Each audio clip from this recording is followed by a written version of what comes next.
আজ আমি রিভিউ করব ক্যাথিডল হোয়াইট মিল্ক লোশন। প্রথমেই বলি, এই লোশনটা মূলত তাদের জন্য যারা ত্বক সফট, ময়শ্চারাইজড আর হালকা ব্রাইট রাখতে চান। এই লোশনে আছে মিল্ক প্রোটিন, যা স্কিনকে নরম করে, আর ভিটামিন B3, যা নিয়মিত ব্যবহার স্কিন টোনকে আরও ইভেন দেখাতে সাহায্য করে। টেক্সচারটা খুবই লাইট, একদম স্টিকি না, তাই গরমকালেও ব্যবহার করা যায়। আমি যেটা সবচেয়ে বেশি পছন্দ করেছি সেটা হলো এর মিল্ক স্মেল, খুব সফট আর রিফ্রেশিং। লাগানোর পর স্কিনে কোনো ভারী ফিল আসে না, বরং খুব স্মুথ লাগে।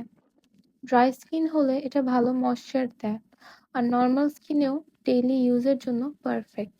তবে যারা খুব সেনসিটিভ স্কিনের, তারা ব্যবহার করার আগে প্যাচ টেস্ট করে নিলে ভালো।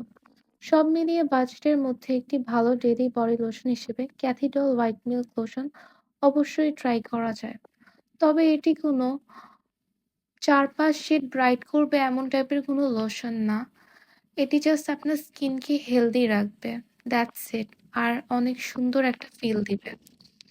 So guys, thank you for watching my video and subscribe my channel and like my video. Assalamu alaikum.